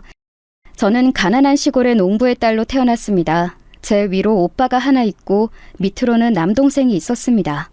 저희 부모님은 매일 하루 종일 고된 농사일을 하시면서도 저희 오빠에게 장남으로서의 기대를 걸고 공부를 열심히 시키셨고 좋은 대학에 가라고 강력하게 권하셨습니다. 오빠는 고등학교 때까지는 부모님의 기대에 조금 부응을 하는 척했는데 서울에 있는 대학에 들어가자마자 학생운동에 뛰어들어 부모님의 기대를 저버렸습니다. 오빠는 서울에 있는 대학교를 다니다가 1년도 채 되지 않아 학생운동에 뛰어들어 시위대회 앞장을 섰습니다. 그러니 어떻게 되었겠어요? 80년대에는 학생운동에 관련되기만 해도 경찰서에 쥐도 새도 모르게 잡혀가잖아요. 그 후로도 오빠는 밥 먹듯이 경찰서에 드나들기 시작했습니다. 그런 오빠에게 아버지는 천하의 불효자식이라고 화를 내시고는 등을 돌리셨습니다. 그런 놈은 내 아들이 아니야. 이제 난 아들 하나뿐인 거야. 당신도 그 놈은 잊어버리고 막내한테나 신경 써. 그러나 어머니는 오빠를 참아 버리겠다는 말을 하실 수는 없었어요. 어머니에게는 눈물로 키운 장남이었던 거지요. 그래서 오빠가 구치소에 들어가 있는 동안 매주 일요일마다 오빠를 면회하러 다녀오셨습니다. 그래도 그 애를 버릴 수는 없어요. 지금은 제정신이 아니라서 저러고 다니지만 정신만 차리면 제대로 된 생활을 하게 될 거예요. 난 그 애를 버릴 수는 없어요. 제 아버지는 그런 오빠와 어머니에게 실망하셨고 그 후부터는 제 막내 동생에게 집착하기 시작하셨죠. 아버지는 막내가 오빠보다 더 좋은 대학에 가길 원했지만 그 애는 오빠보다 머리가 좋지는 않아서 그런지 그러지 못했습니다. 막내 동생은 부모님의 강압에 못 이겨 나름대로 열심히 공부를 하긴 했지만 겨우 지방에 있는 국립대학교를 간당간당한 성적으로 졸업했습니다. 그리고는 적당한 기업체에 들어갔습니다. 그러나 오빠와 남동생 사이에 있는 저한테는 아버지도 어머니도 그 누구도 신경 써주지 않았습니다. 딸이라는 이유로 저는 어릴 적부터 혼자서 모든 일을 해결해왔고 부모님의 도움 없이 고등학교까지 무사히 나왔습니다. 그런데 대학을 가려고 준비 중이었던 저에게 아버지는 청천벽력 같은 말씀을 하시는 것이었습니다. 기집애가 대학 나와서 못해다 써. 너는 어디 공장이라도 들어가. 그래서 네 오빠 등록금이나 벌어다 주고 적당한 나이가 되면 시집갈 생각이나 해라. 저희 부모님은 옛날 분들이라서 여자가 공부해봤자 말만 안 듣지 아무 쓸모가 없다고 하시면서 제가 대학 가는 걸 반대하셨습니다. 저는 여자라는 이유로 대학을 못 가게 하는 아버지에게 서운하고 억울해서 대들었지만 아버지는 눈 한 번 깜빡하지 않으셨습니다. 아버지, 저도 대학에 가고 싶어요. 오빠랑 동생한테는 다 등록금 대주고 할 거면서 왜 나만 차별해요? 제가 딸이라서 공부할 필요조차 없다는 건 너무하잖아요. 다 같은 자식인데 왜 저만 대학 못 가고 공장에 들어가야 되는 거예요? 시끄럽다. 너는 기집애고 시집 가면 끝이잖아. 시집 귀신이 될 애한테 무슨 등록금을 써? 자식 새끼 대학 보내는데 돈이 한두 푼 드는 줄 알아? 아버지는 딸내미 대학 보낼 돈은 없어. 그러니까 얌전히 돈이나 벌다가 시집 가. 알았어? 결국 저는 아버지의 강압에 못 이겨 옷을 만드는 공장에 취직을 하게 되었고, 대구에 있었던 그 공장의 기숙사에서 숙식을 해결하면서 하루에 10시간 이상을 일하게 되었습니다. 야근까지 마다하지 말고 열심히 일을 하라는 말만 남기고 아버지는 저를 그 공장에 취직시키고는 오빠에게만 신경을 쓴 것이었습니다. 그러다가 오빠가 아버지의 기대를 저버리고 경찰서를 들락거리자 실망하신 아버지는 막내 동생에게 기대와 등록금을 모두 쏘아 부으셨습니다. 아버지가 제게 했던 차별과 멸시를 경험하고 나서 저는 마음에서 아버지를 몰아내버리고 절대 돌아보지 않겠노라 다짐했습니다. 그리고 집에는 일정한 금액만을 보내면서 제가 번 돈에서 일부를 떼어 적금을 들었습니다. 저는 공부가 너무 하고 싶었기 때문에 몇 살이 되더라도 대학은 가야겠다는 생각을 했습니다. 그러던 어느 날이었습니다. 저는 어두컴컴한 공장의 한쪽 구석에서 그날도 먼지를 마셔가면서 열심히 미싱을 돌리고 있었습니다. 그 전날에 책을 읽다가 새벽에 잠이 들어서 아침부터 머리는 무겁고 눈까지 침침했습니다.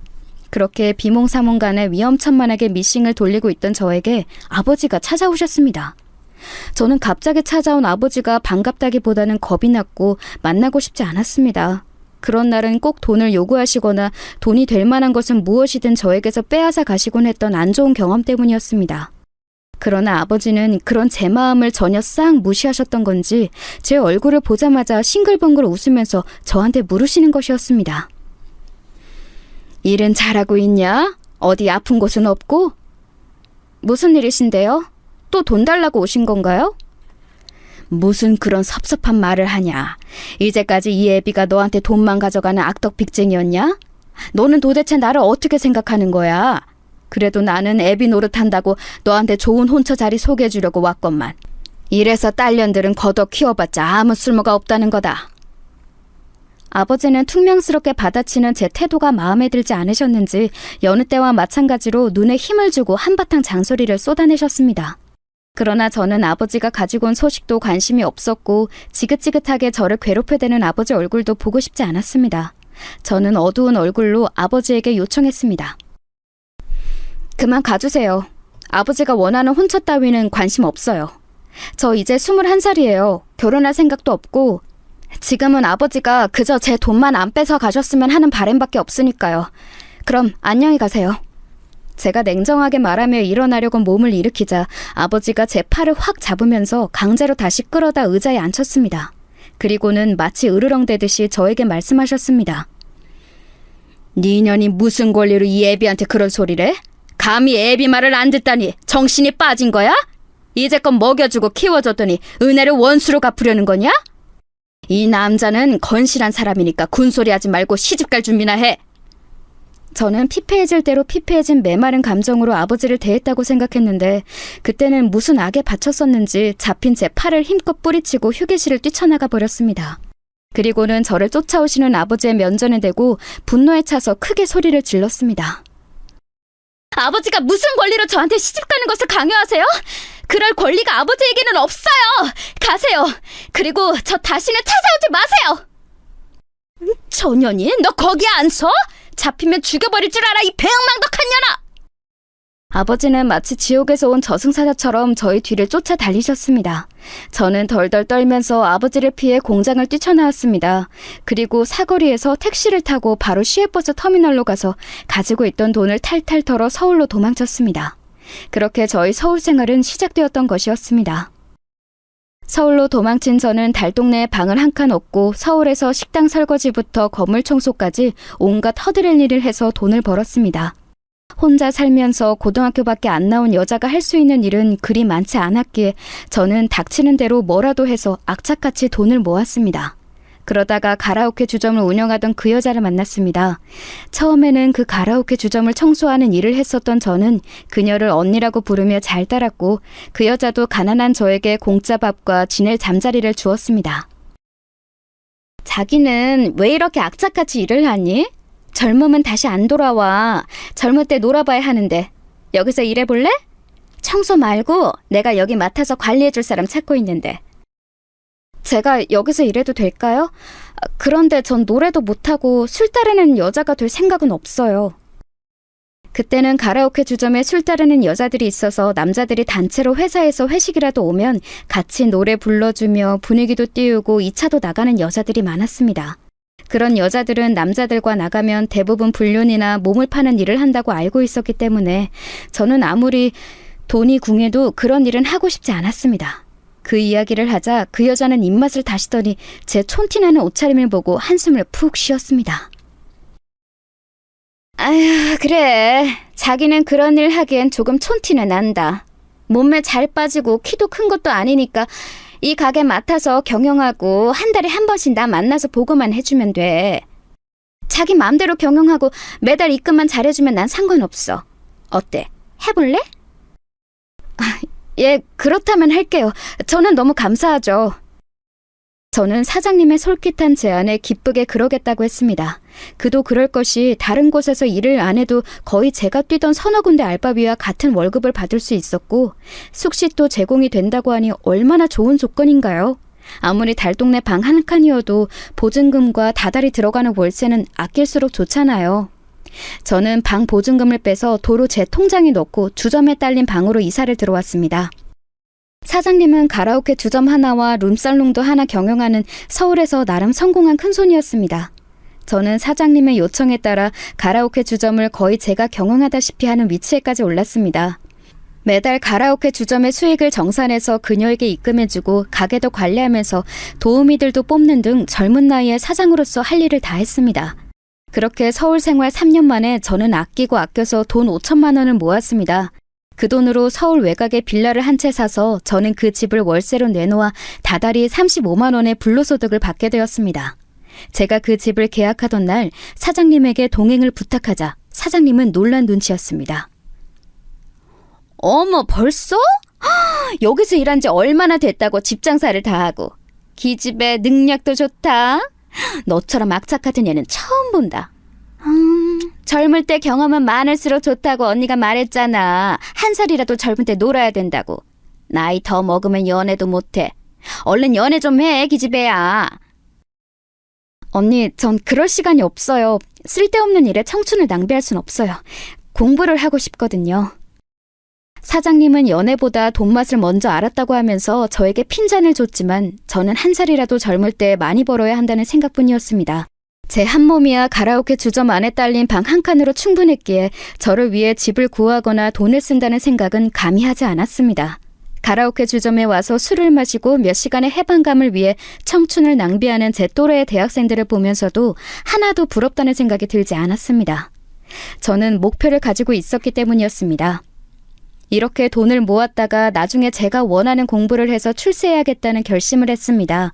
저는 살면서 너무 뼈저리게 법을 알아야겠다는 생각을 깨달은 바가 있어서 법대를 희망했습니다. 입시 공부하려면 돈이 필요했고 대학 등록금도 만만치 않은 액수여서 저는 돈을 다 모을 때까지 연애를 절대 하지 않기로 다짐했었습니다. 그러다가 제 굳은 마음을 비집고 들어온 것이 바로 남편이었습니다. 남편은 가라오케 주점에서 아르바이트를 하던 23살 청년이었습니다. 처음에는 속 귀엽고 저에게 말을 걸기는커녕 눈도 잘 마주치지 못하던 남편의 순수한 면에 반해서 저는 알게 모르게 남편이 알바로 올 때마다 떡볶이를 사놓고 기다리기도 하고 커피를 타주기도 하는 등 제 나름대로의 관심을 보였습니다. 영호 씨, 이것 좀 먹어봐요. 저 앞에 시장에서 사온 건데 너무 많아서 좀 남겨놨어요. 아, 고맙습니다. 잘 먹을게요. 누나라고 불러도 되나요? 저보다 2살 위이신 거 아는데. 누나는 무슨, 그냥 이름 부르지. 겨우 2살 차이 정도는 사회에서는 아무것도 아닌데. 그래도 전 부모님께 그렇게 배우지 않았어요. 누나는 누나죠. 예의 있고 깍듯한 그 남자에게 저는 점점 마음을 빼앗겼고 조금이라도 저를 봐주기만을 기다렸습니다. 끈질기게 관심을 갈구하면서 그 남자의 곁에서 맴돌고 있던 끝에 그는 술에 취한 어느 날 저와 하룻밤을 보내게 되었고 그날 밤부터 일주일 후에 군대를 갔습니다. 누나, 저 군대 가요. 그날 밤의 일은 실수였어요. 이제 저는 잊어주시고 누나는 좋은 남자 만나세요. 아니, 난 너 기다릴 거야. 영호야, 제대하면 우리 같이 살자. 미안해요. 기다리지 마세요. 3년이나 누나를 외롭게 만들 수 없어요. 저는 눈물을 흘리며 그를 군대로 보냈고 한 달이 지나자 저는 임신했다는 사실을 깨닫게 되었습니다. 그 사람은 제 인생의 첫 남자였기 때문에 아이 역시 그의 아이임에 틀림이 없었습니다. 저는 사랑하는 남자의 아이를 가졌기 때문에 후회도 없었고 기쁜 마음뿐이었습니다. 당장 군대에 있는 그 사람에게 편지를 썼습니다. 영호야, 잘 지내고 있지? 그날 밤의 결실로 내 뱃속에 아이가 생겼어. 아직 너 제대하려면 2년 반이나 남았지만 난 너만 기다릴 테니까 제대하면 우리 결혼하자. 대충 이런 내용의 편지를 그리움을 담아 길게 썼던 기억이 나네요. 하지만 영호 씨로부터 답장은 오지 않았고 그 사이에 저는 아기를 낳아 기르며 그 사람을 기다리고 있었습니다. 그러나 3년이 지난 후 영호 씨는 제대를 하고도 제 앞에 나타나지 않았습니다. 저는 가라오케 주점 일도 제쳐둔 채 그 사람을 찾아 돌아다녔습니다. 아기는 그동안 가라오케 주점 사장님께 맡기고는 미친 여자처럼 아이 아빠를 찾아 그 사람의 학교도 찾아가 보고 영호 씨의 과 친구들에게 물어서 대전에 있는 영호 씨의 본가에까지 찾아갔습니다. 사전에 약속도 없이 모르는 여자가 아들을 찾자 그의 부모님은 적잖게 놀란 눈치였습니다. 당황한 그의 아버지가 저에게 물었습니다. 아가씨는 누군가? 누군데 영호를 찾아? 저는 서울에 있을 때 영호 씨와 사귀던 여자예요. 영호 씨가 군대 가기 전에 저와 하룻밤을 보냈고 그 사이에 아기가 있습니다. 아들이에요. 아니, 우리 애가 그럴 애가 아닌데 아가씨가 잘못한 거 아니에요? 내가 아가씨 말을 어떻게 믿어? 설령 아가씨가 애를 낳았더라도 그 애가 우리 영호 애기라고 내가 어떻게 믿겠어? 우리 영호 행실 바른 아이야. 그러니까 영호 찾을 생각하지 마요. 그의 어머니가 단호하게 말씀하셨습니다. 저는 이렇게 꺼내고 싶진 않았지만 가지고 다니던 우리 아들의 사진을 꺼내 그의 부모님께 보여주었습니다. 그 사진을 본 부모님은 기가 막히셨는지 말문이 턱 막혀버리신 듯 했습니다. 그도 그럴 것이 제 아들과 영호 씨는 누가 봐도 딱 부자지간이라 말할 수 있을 정도로 똑 닮았거든요. 이건 내가 뭐라고 할 수가 없겠네. 우리 영호 어릴 적 사진이랑 너무 똑같아. 그런데 아가씨 어떡하지? 우리 영호는 지금 집에 없는데. 그의 어머니의 말은 제게 청천벽력 같은 충격이었습니다.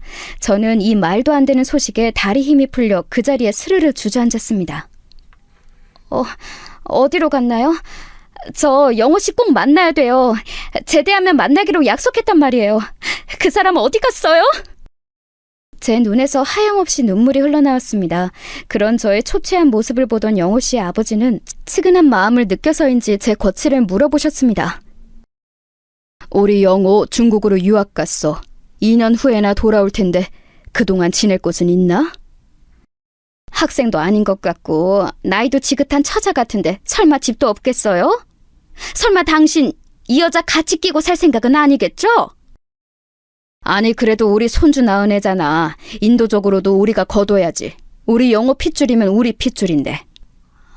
아버님 정말 그렇게 해도 될까요? 저는 부모님도 없고 이 세상에 오직 저 혼자뿐이거든요. 의지할 수 있는 어른이 필요해요. 우리 아기를 위해서도 할아버지 할머니의 애정이 필요하고요. 제가 여기 들어와서 살아도 될까요? 저는 최대한 불쌍한 척을 해야 했기에 멀쩡히 살아있는 부모님을 없다고 속이고 저를 고아로 만들었습니다. 지금에서는 그 말을 후회하지만 그때는 다른 방법이 없어 보였습니다. 제 부모님은 제가 서울로 도망친 후 한 번도 내려가지도 않고 두 분도 저를 찾지 않았으니 이미 죽은 사람들이나 다름없었고 저는 그만큼 절박한 상황이었으니까요. 결국 영호 씨의 부모님은 저에게 대전의 본가로 내려오라고 하셨고 영호 씨가 쓰던 방을 제가 살 수 있도록 내주셨습니다. 저는 그 길로 서울로 올라가 가라오케 주점 사장님과 눈물의 이별을 했습니다. 아유, 너 없으면 이 가라오케 좀 관리는 어떻게 하니? 너만큼 일을 잘하는 애를 찾기는 힘들 것 같은데. 그리고 영호라는 그놈 나는 별로인 것 같던데. 네가 정말 믿을 수 있는 놈이야? 언니, 저 영호 씨 사랑해요. 그 사람 마음이라도 잡으려면 그 사람 가족 곁에 있어야 해요. 갑자기 그만두게 되어서 죄송해요. 하지만 저 이번 기회를 놓칠 수 없어요. 서울에 있던 빌라를 제외한 모든 재산을 팔아서 통장에 넣어놓고 저는 얼마 안 되는 짐을 가지고 아기와 함께 영호 씨의 집으로 들어갔습니다. 그의 아버지는 저와 제 아들에게 잘해주셨지만 어머니는 저를 탐탁지 않은 눈으로 보시면서 틈만 나면 구박하시기 바빴습니다. 영호 씨가 돌아올 때까지 저는 그 집의 가정부처럼 일하는 며느리 역할이었습니다. 예, 국 맛이 이게 뭐니? 너 밥 해본 적 없어? 너무 짜고 시잖아. 아무리 김칫국이라도 묵은지 국물을 좀 짜서 넣고 끓여야지. 이래서 어떻게 먹으라고 그러니? 네, 죄송해요, 어머니. 다시 끓일게요. 어머니 손맛 저한테 좀 가르쳐 주세요. 네? 아휴, 이래서 출신이 중요한 건데 어디서 고아 같은 애한테 잘못 콕 깨워서 우리 아들이 평생이 힘들 거 생각하니 내가 정말이지 속이 다 터진다. 할머니, 우리 엄마한테 왜 그래요? 우리 엄마가 뭐를 잘못했다고? 에휴, 며느리가 예쁘면 손주도 예쁜 거지.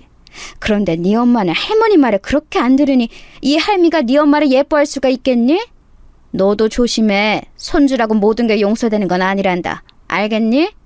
이 집에선 이 할미 말 안 들으면 내쫓아버릴 수도 있어. 이제 4살이 된 아들은 제가 어머니께 야단을 맞을 때마다 저에게 방패가 되어주었습니다. 그러다 보니 시어머니는 저에게도 제 아들에게도 미워하는 마음을 감추지 않으셨습니다. 시어머니는 아들이 제 편을 들 때마다 윽박지르며 그 어린애에게 공포심을 심어주었습니다. 아들은 할머니가 소리를 지르는 날에는 겁에 질려 밤마다 오줌을 싸기를 7살 때까지 했습니다. 저는 시어머니의 눈을 피해 아들의 밤 소변 뒤처리를 몰래 해야만 했습니다. 그렇게 2년이 지나갔고 영호 씨는 드디어 중국 유학을 마치고 집으로 돌아왔습니다. 저는 그가 집에 오던 날을 잊을 수가 없습니다. 영호 씨는 집에 오자마자 제가 달려가 그에게 안기자 유령이라도 본 양 질겁하면서 뒤로 물러났던 것입니다. 어머니, 아버지, 이 누나는 왜 여기에... 도대체 여기는 어떻게 알고 찾아온 거예요? 영호야, 이 애가 네 아이야. 벌써 6살이야. 내가 편지로 말했잖아. 제대하면 결혼하자고. 이렇게 애 생겼고 이만큼 컸는데 나를 책임도 안 지려고 했니? 이 애 당신 아들이란 말이야. 아니, 그러면 우리 아들이랑 합의도 안 한 상태에서 저 애를 낳고 길렀단 말이야? 사실은 너희 둘 다 결혼 약속도 안 한 상태라는 말이니? 어쩌면 그렇게 나를 감쪽같이 속일 수가 있어? 저 불려우 같은 계집이. 그래도 이 아이는 영호 씨 애고 저는 이 사람이랑 결혼 못하면 죽어버릴 거예요. 저는 어떻게든 이 집안에 매달려 했으므로 시아버지에게 매달렸고 마음이 약하신 아버님은 시어머니와 영호 씨를 설득시켜 그해 가을에 저는 영호 씨와 꿈에 그리던 결혼식을 올렸습니다. 이젠 법적인 부부가 되었고 아들도 많이 커서 유치원에 보내면 되었기에 저는 시댁에서 분가하여 서울에 집을 얻어 남편과 아들 세 식구만의 생활을 만끽하였습니다. 그러나 남편은 처음부터 저에게 깊은 사랑의 감정이 없었습니다. 그 때문에 남편은 대학의 남은 학기를 마치고 취직을 할 때까지 피임을 하자면서 본인이 정관수술을 하겠다고 했습니다. 아직 남편의 나이도 어리고 앞으로 아기 낳을 기회는 많았으므로 저는 남편의 제안에 그러겠다고 말했습니다. 우리 아들이 12살 되던 해에 남편은 대기업 공장의 관리자로 취직을 하게 되었습니다. 그 당시에는 공대를 졸업하면 대기업의 공장 쪽으로 발령이 나는 경우들이 많았습니다. 남편은 혼자 구미로 내려가게 되었고 저는 아들과 함께 서울에서 계속 살기로 했습니다. 아이가 공부를 잘했기 때문에 곧 들어가게 될 중학교를 시골로 내려가고 싶지 않아서였습니다. 다행히 남편은 제 계획에 두말 없이 찬성해 주었습니다. 그러나 나중에 알게 된 이야기지만 남편은 중국에서 유학했던 당시에 사귀었던 지선이란 이름의 여자가 있었고 그녀를 한국에 돌아와서 다시 만나 저 모르게 바람을 피우고 있었던 것이었습니다. 나중에야 그 사람이 지선이와 두 집 살림을 하고 싶어서 주말 부부를 받아들였다는 사실을 알게 되었습니다. 그때 제가 느꼈던 남편에 대한 배신감은 이루 말할 수가 없었습니다. 남편은 처음 구미로 내려간 후 몇 달 동안은 주말마다 서울의 집으로 올라왔습니다. 그러나 시간이 지날수록 야근이나 회식을 핑계 삼아 점점 서울로 오는 일이 없어졌습니다. 저는 남편이 취직을 하자마자 대학에 입학하기로 마음먹고 수능 공부를 하려고 준비를 하고 있었기에 남편이 오든 말든 신경을 쓸 틈이 없었습니다. 한 달에 한 번조차도 서울집에 올라오지 않는 남편이 야속하기는 했지만 저 역시 너무 바빠서 남편이 와도 아이와 함께 놀러 간다거나 할 시간은 없었기에 참았습니다. 그동안 남편은 구미에서 공장에 다니면서 회사 사람들에게 지선이란 여자를 자기 부인이라고 소개해놓고 마치 그 여자와 결혼한 사람처럼 살았던 것입니다. 그리고 남편은 지선이와 사실혼 관계처럼 살기 위해서 거의 지방에 있는 회사 지사로만 돌아다니면서 저에게는 한 달에 한 번씩 꼬박꼬박 아이의 학비와 생활비만 보내주었습니다. 저는 한 해 재수를 해서 2년이 지나 대학에 들어갔습니다. 처음 가고 싶었던 법과대학은 아니었지만 서울에 있는 대학의 회계학과를 들어가게 되었습니다. 처음 경험해보는 대학 생활은 저에게 신세계를 알게 해주었습니다. 공부도 열심히 했고 나이 차이가 거의 10년이나 나는 새내기들과 어울려 술도 마시고 개강 파티도 하는 등 젊을 때 누리지 못했던 자유를 마음껏 누리고 다녔습니다. 만약 남편과 주말 부부가 아니었다면 저는 대학을 갈 생각도 못했을 것입니다. 그렇게 4년의 세월이 흘렀고 어느덧 제 아들은 고등학교에 입학했습니다. 아이는 늦은 사춘기가 왔는지 같이 사는 저조차도 얼굴을 못 볼 때가 많았고 학교에서 워낙 늦게 왔기 때문에 집에서는 잠만 자고 다시 학교로 가는 수험생 같은 생활을 계속했습니다. 저는 회계학과를 졸업하고 회계사 사무소에 취직을 했습니다. 남편은 여전히 지방으로만 일자리를 구해 돌아다니며 서울에 와서 살림을 합치겠다는 소리를 하지 않았습니다. 그런 남편을 보던 어느 날 의심스러운 생각이 들어서 겨우 집에 하러 온 남편에게 물었습니다. 당신 이제 아예 둘째 가질 생각은 하지도 않아? 난 아직 40대도 안 됐고 당신도 정관수술한 거 풀면 우리 둘째 아기 가질 수 있는데 아직 늦지 않았잖아. 아이 갖는 거 한번 생각해봐. 아니야. 이제 와서 또 무슨 애를 가져. 그럴 만큼 나 당신하고 돈독한 것도 아니고. 사실 내가 오늘 온 이유는 내 짐을 다 가져가라고 해서 온 거야. 그게 무슨 소리야? 이젠 주말 부부조차 하기 싫다는 거야? 우리 아들 대학 가면 내가 당신 있는 곳으로 내려갈게. 그럼 우리 같이 살 수 있잖아. 당신 설마 다른 여자 생겼어? 알고 있었어?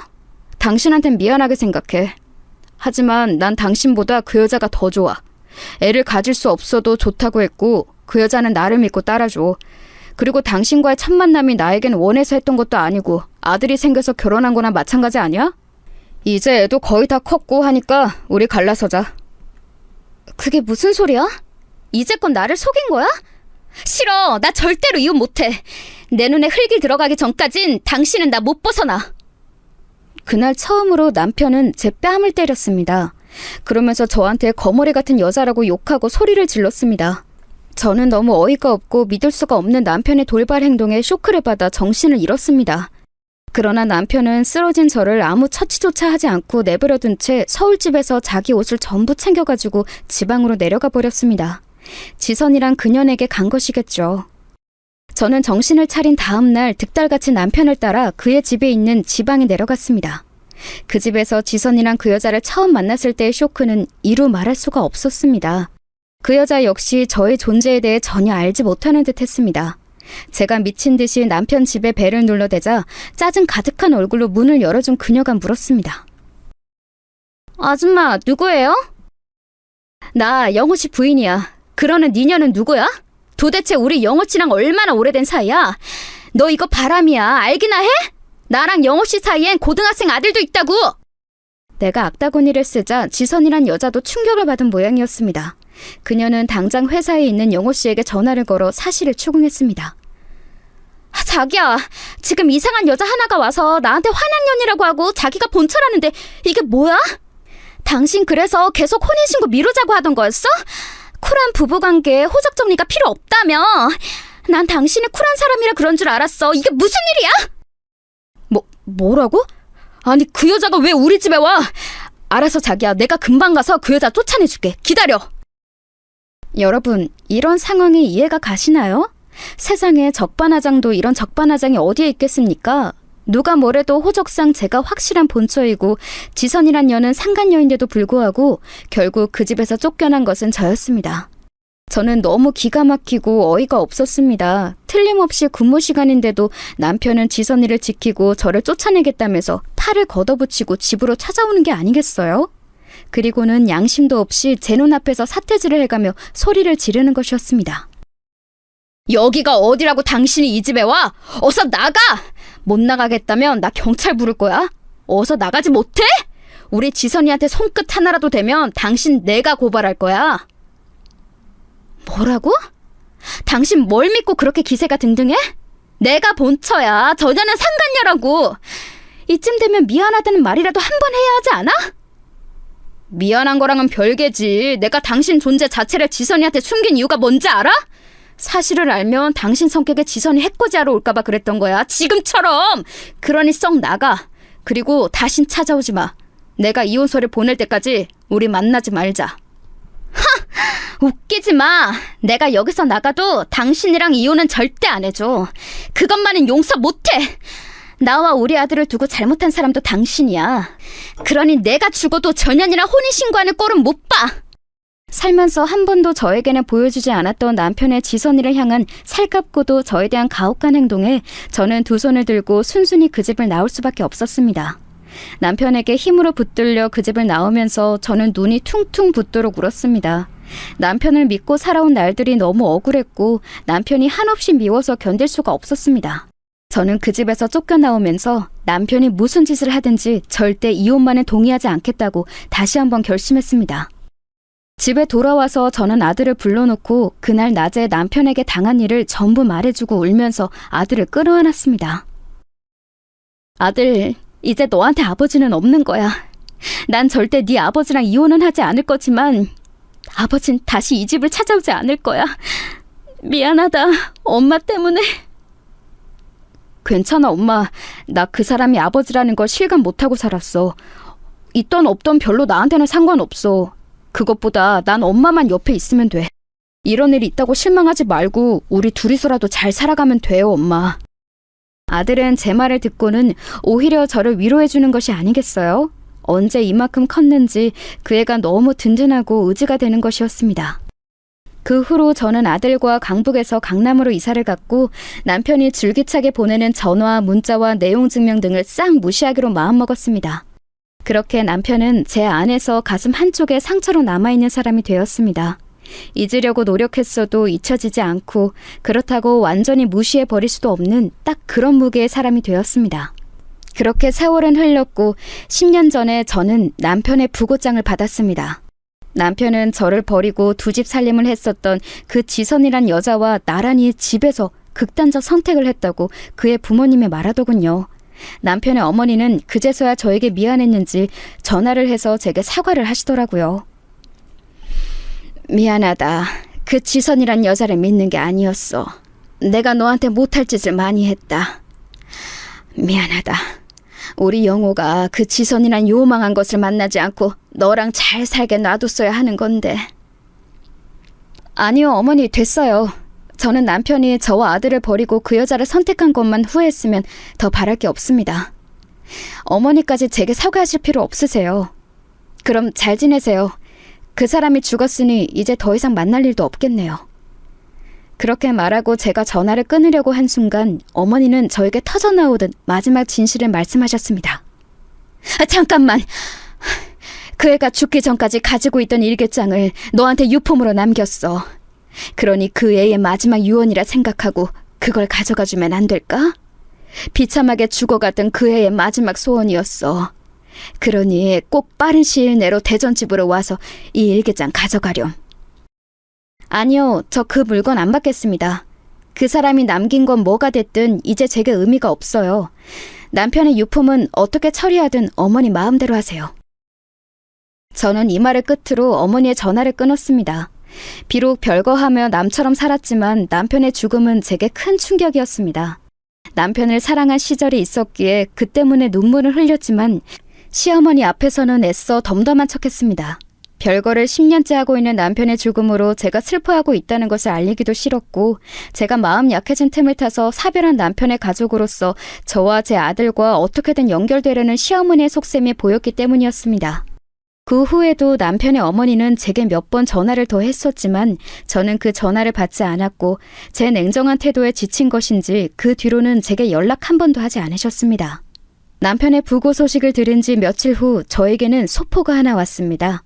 작은 상자 안에는 시어머니가 보낸 것 같은 남편의 일기장이 들어있었지만 그 당시에는 아직 남편을 용서할 수 없었기에 저는 그 내용을 보지도 않고 벽장 속 깊은 곳에 처박아 두었습니다. 그렇게 남편을 보내고 그 사실을 잊어버릴 만큼 평온했던 일상이 하루하루 흘러가던 어느 날 저에게 모르는 번호로 전화가 온 것이었습니다. 저는 처음엔 스팸 전화인 줄 알고 전화를 받지 않았는데 같은 번호로 여러 번 전화가 오자 무슨 급한 사정이 있나 하고 전화를 받아보았습니다. 여보세요? 누구신데 몇 번씩 전화를 하세요? 안녕하세요. 저는 경찰입니다. 다름이 아니라 길에서 어떤 할머니가 자동차 사고로 돌아가셨는데 가족이 없으셔서 전화드렸습니다. 그분 핸드폰에서 단축번호 1번이 아주머니로 되어 있으시더라고요. 그게 무슨 말씀이세요? 저는 아는 사람 중에 할머니가 없는데요. 그 할머니 혼자 사시던 분이셨다는데요. 수소문을 해봐도 시신을 인도하러 오는 가족이 없어서 아주머니께 실례를 무릅쓰고 연락드렸어요. 혹시 아주머니가 할머니와 무슨 관계이신지 알 수 있을까요? 제 친정어머니는 작년에 암으로 돌아가셨거든요. 그래서 제가 아는 할머니 또래의 여자는 없었는데 그 경찰은 일단 그쪽으로 내려와 보라면서 대전에 제 남편 본가 근처의 주소를 불러주는 것이었습니다. 그제야 제 시어머니가 생각난 저는 부랴부랴 경찰에 알려준 주소로 향했습니다. 할머니가 혼자서 밖으로 나오셨다가 변을 당하신 것 같았습니다. 할머니의 신원 확인을 해보니 아들은 10년 전에 돌아가시고 아주머니가 며느리로 되어 있으시던데 맞습니까? 네, 맞습니다. 제가 며느리예요. 연락 주셔서 감사합니다. 제가 어머니 시신 인도하고 장례식 잘 치러드리겠습니다. 저는 경황이 없이 경찰에서 진술을 하고 시어머니가 안치된 병원 영안실로 갔습니다. 남편의 아버님은 남편이 죽은 지 몇 년 후에 암으로 돌아가셨다고 하더라고요. 어머니는 그 후 혼자서 살고 계셨는데 치매에 걸리신 후에도 돌봐주는 가족이 없어서 길거리에서 변을 당하셨다고 그 지역 사회봉사자가 말했습니다. 그의 말을 듣고 저는 아들에게 전화를 했습니다. 이런 때에 저도 온전히 의지할 사람은 제 아들밖에 없었습니다. 어찌됐든 제 아들은 영호 씨의 핏줄이고 시어머니에겐 하나밖에 없는 손자니까요. 아들, 너 어렸을 때 대전에서 살았을 때 우리랑 같이 살던 친할머니 있지? 그분이 돌아가셨다고 연락이 왔어. 네가 그분 손자이니까 상주 노릇을 해야 할 것 같구나. 엄마 혼자서 장례 치르기는 힘들고 그러니 바로 내려와 주렴. 네, 그 할머니 생각하면 엄마 괴롭히고 못된 말만 하셨던 분이었지만 그래도 돌아가셨다니 슬프네요. 지금 바로 내려갈게요. 저는 아들을 기다리며 어머니의 장례 준비를 했습니다. 아들도 어렸을 때는 그렇게 무서웠던 할머니였지만 돌아가셨다고 하니 슬퍼하며 상주로서 든든히 장례식장을 지켜주었습니다. 그렇게 사흘 동안 조촐한 장례를 치르고 서울집으로 올라온 저는 그 작은 소포에 담긴 일기장이 갑자기 생각났습니다. 언젠가 어머니께서 제게 얘기했던 남편이 남긴 유품이 확실해 보였습니다. 저는 급히 벽장을 뒤져서 남편이 남긴 낡은 일기장을 찾아냈고 한 장 한 장 넘겨가며 읽어보았습니다. 그러다가 저는 눈이 튀어나올 만큼 놀랐습니다.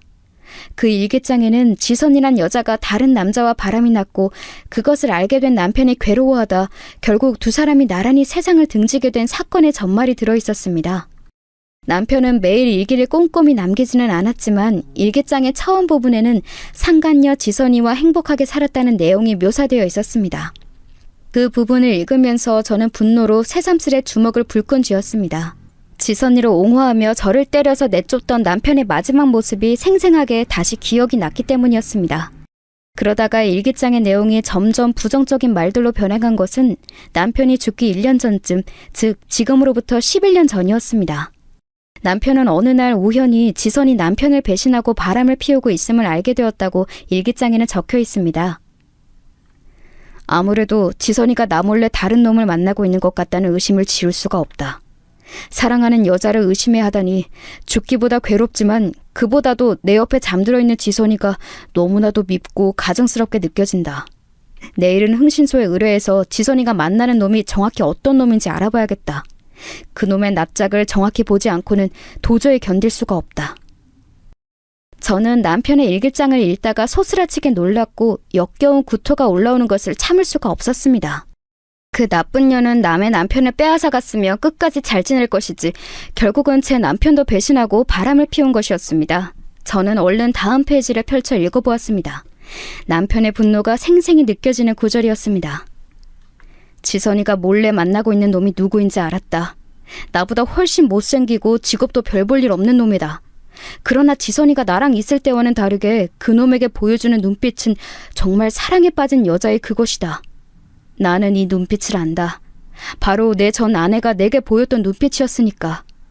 내가 더 이상 세상을 살아갈 필요가 있을까? 아무리 내가 지선이를 윽박지르고 설사 때린다 해도 그녀는 그놈을 계속 만날 것이다.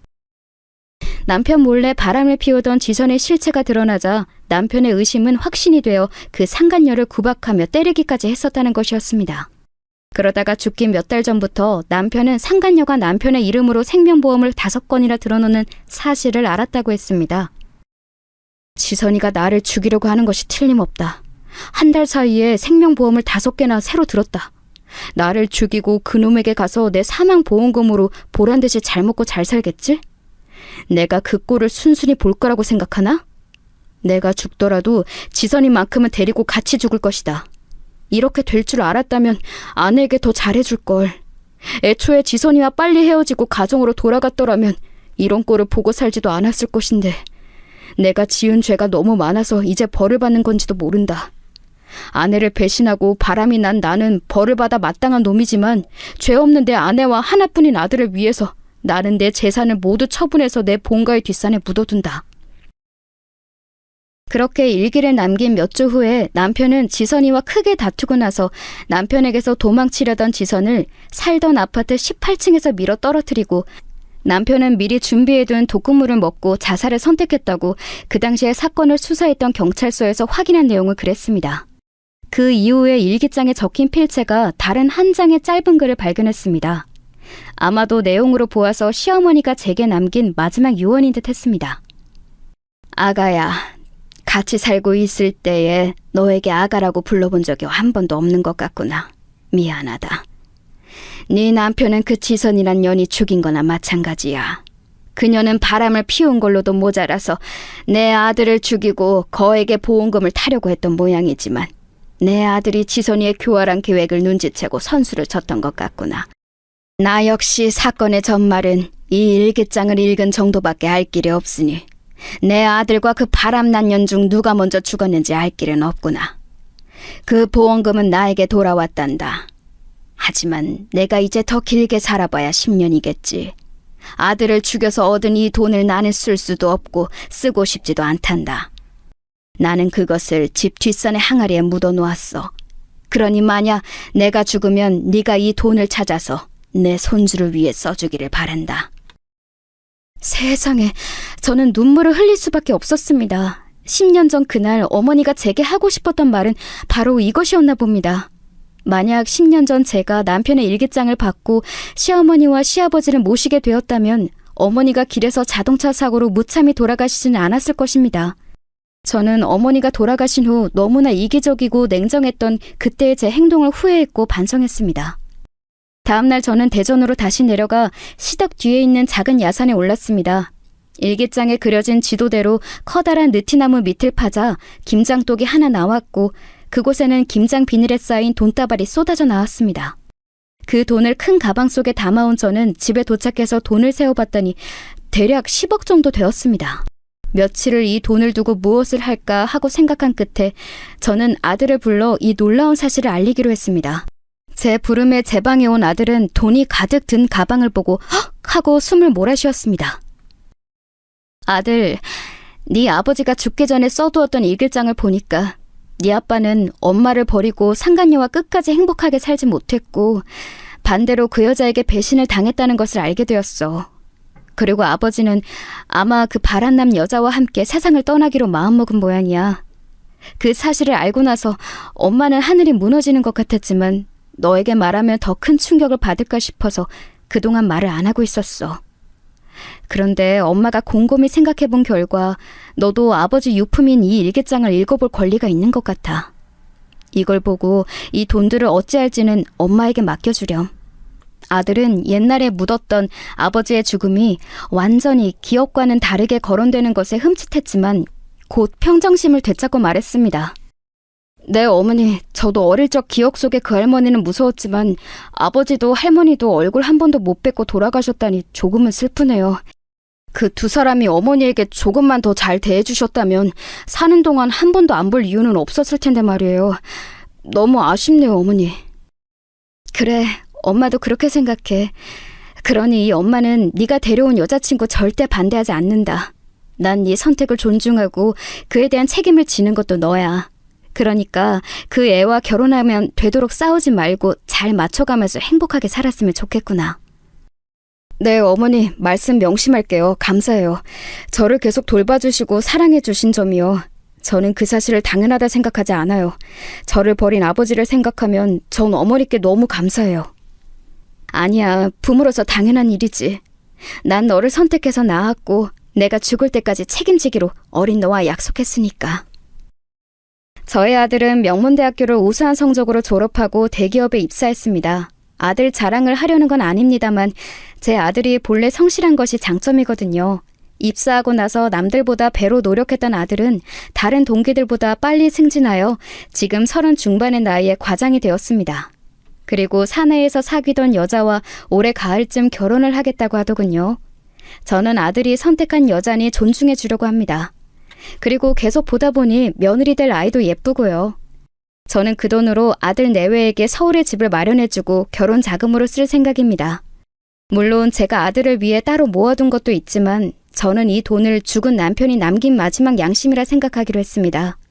그리고 저는 그동안 죽도록 미워했던 제 남편을 이제야 지옥 같았던 제 마음속에서 끊어낼 수 있었습니다. 여러분, 오늘 제 이야기는 여기까지입니다. 비록 남편에게 배신당하고 아들과 둘이 외롭게 헤쳐온 삶이었지만 이제는 제 기구한 삶의 보람을 느낄 때가 되었다고 생각합니다. 그리고 저는 곧 새로운 가족이 생깁니다. 저는 제 며느리에게 아들과 동등한 사랑을 줄 것이고 인자한 시어머니가 되도록 노력하려고 합니다. 그리고 아들이 손주를 낳으면 그 아이에게도 사랑을 주고 행복하게 함께 사는 것을 꿈꾸고 있습니다. 저는 이제 늦었지만 죽은 남편도 시어머니도 모두 용서했습니다. 그리고 그들의 삶을 거울 삼아 더 착하게 살고 싶습니다. 제 사연 들어주셔서 감사합니다, 여러분. 건강하시고 행복하세요.